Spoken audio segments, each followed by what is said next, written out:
It started with a knock.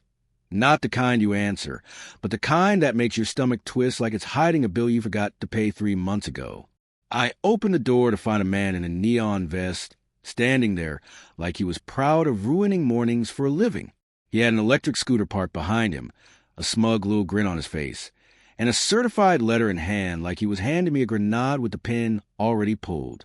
"You've been served," he said, like it was a birthday surprise. Sunny Ridge Homeowners Association. Just like that. 7 words that flipped my entire world sideways. Now, let me set the scene. I live on Remington Ranch. 22 acres of stubborn soil and family legacy carved out by my grandfather in 1952. He built this place with his bare hands, a pickaxe, and enough sweat to irrigate a cornfield. Sunny Ridge? They didn't even exist until the early 90s. And yet somehow, this letter claimed I owed them 30 years' worth of back dues, to the tune of $78,453.36. I read that number 3 times. Thought I was having a stroke. My coffee went cold. My dog stopped chewing his bone. And I just laughed. Not because it was funny, but because that's the kind of laugh you let out when someone tells you gravity is optional now. That morning, I thought I was going to patch up the tractor shed. Instead, I was about to go to war. And before I get into how that battle unfolded, go ahead and let me know in the comments where you're watching from. Because I got a feeling I'm not the only one who's had to stand up to the clipboard mafia. I sat there at my kitchen table, still in my work boots, staring at the invoice like it was written in a different language. It had rows, itemized rows, of dues, penalties, and something called a Community Heritage Beautification Levy, which I'm pretty sure is HOA speak for we want to install another fountain shaped like a swan. They were billing me retroactively from 1993. Late fees, interest, fines for supposed violations I'd never even heard of, non-regulation fencing, unauthorized vegetable planting, and my personal favorite, excessive independence. That was a real line item. They had the gall to fine me for being too self-sufficient. I guess in Sunny Ridge, growing your own tomatoes is a criminal offense if they clash with the community flowerbed color scheme. I walked straight into the HOA office that afternoon, dust still on my hands from replacing a rotted beam in the tractor shed. Their headquarters was in one of those beige stucco buildings that looked like it doubled as a sad travel agency. Inside, the walls were covered in signs that said things like community starts with compliance and harmony through regulation. There was even a mural hand-painted of a happy family walking past a hedge trimmed to military precision. And behind the front desk sat Mara. Now, if you've ever met an HOA president who thought they were God's gift to zoning laws, you've met Mara. Bleach blonde bob, pearls tied around her neck like they were holding in all her joy, and a permanent face like someone just microwaved tuna. She looked me over like I was a bug someone had stepped on but hadn't cleaned up yet. "Can I help you?" she asked, but it wasn't a question. It was a challenge.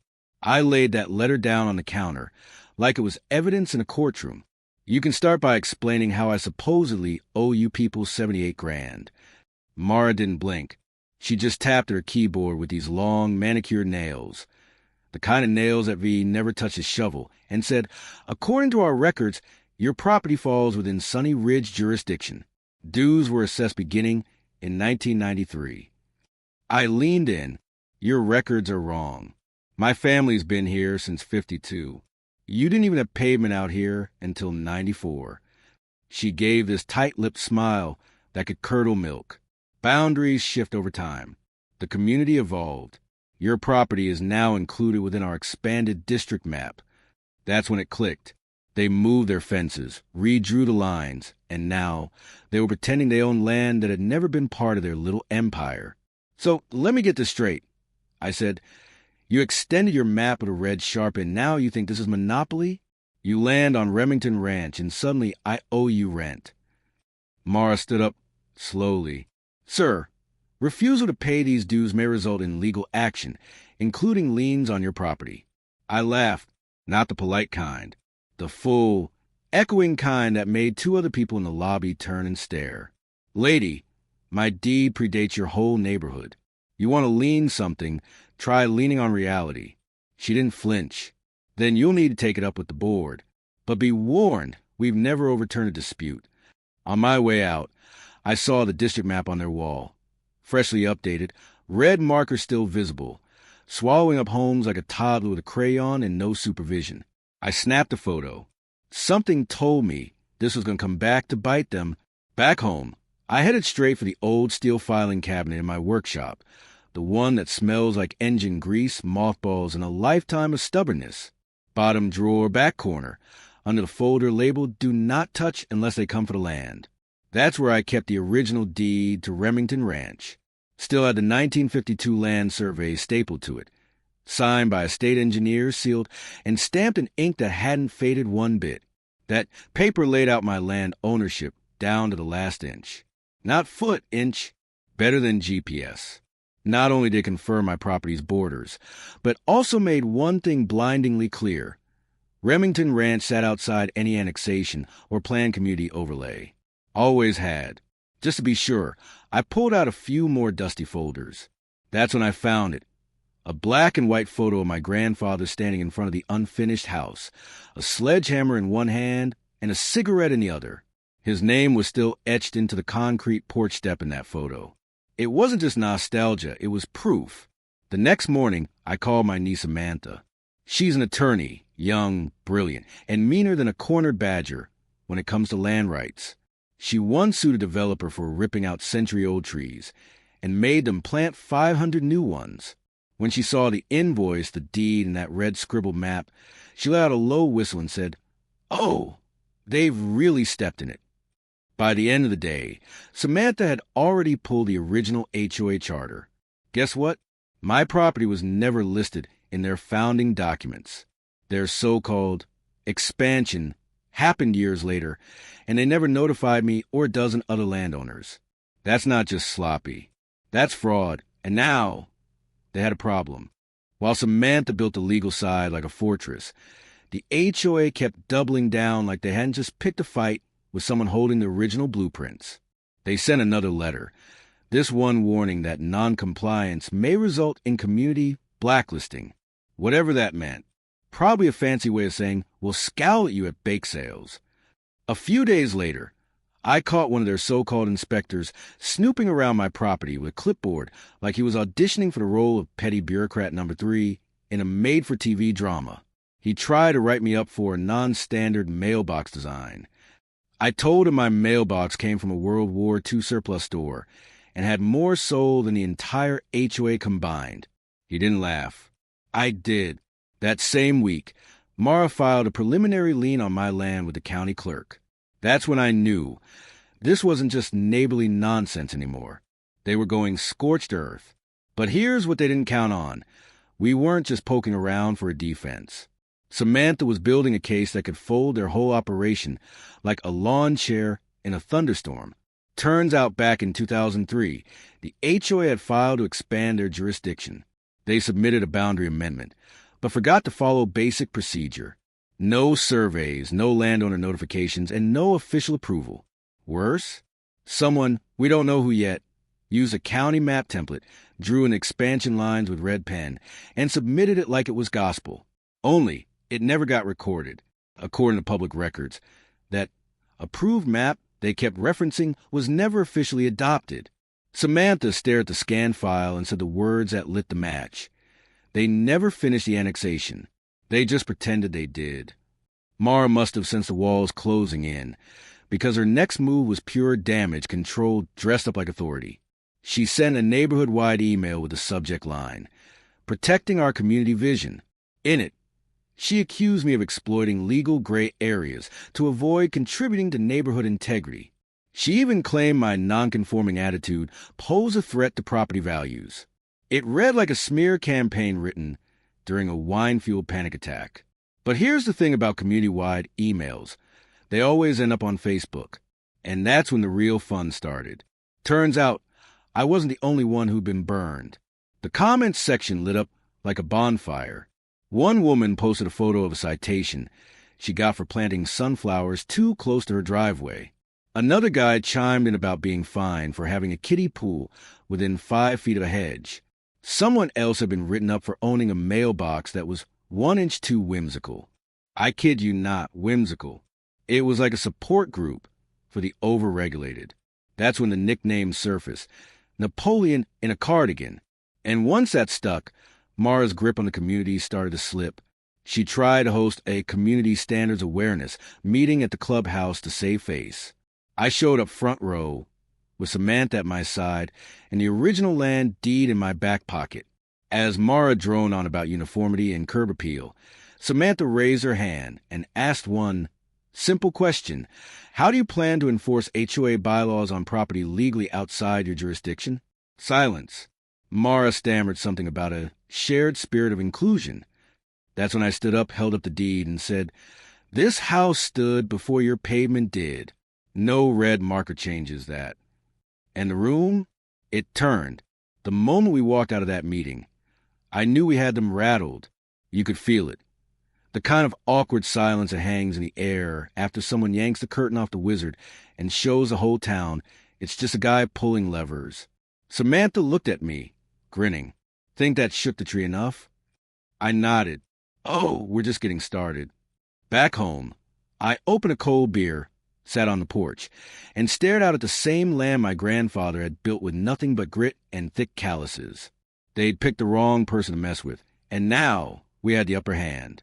The next day, Samantha submitted an inquiry to the state's historical registry office. She'd found something while flipping through old land records and family photos. Turns out, in the 1960s, a Cold War movie crew shot a few scenes right in front of my porch. Nothing big, just some grainy black and white footage of a man in a trench coat, smoking and looking thoughtful. But the movie had a bit of a cult following in my fence. The same one Mara wanted ripped out for being non-compliant. Had a starring moment. Samantha forwarded the clip, the construction logs from 1952, and our documentation of the HOA's attempted annexation. 2 weeks later, we got the letter.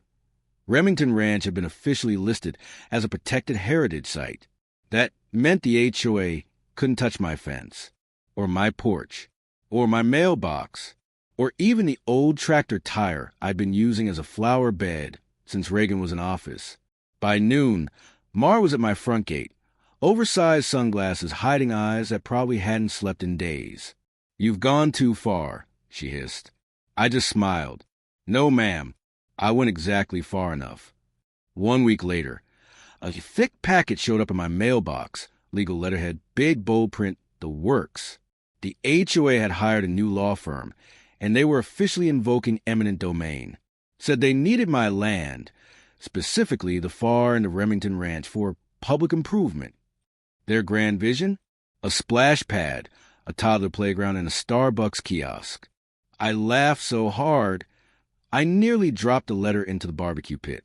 They wanted to seize a chunk of my grandfather's land that now had historical protection, to install a coffee stand and a turtle-shaped sprinkler. Samantha read the paperwork and just shook her head. They've lost it. This isn't just desperation, it's delusion. But then she said something that made me sit forward.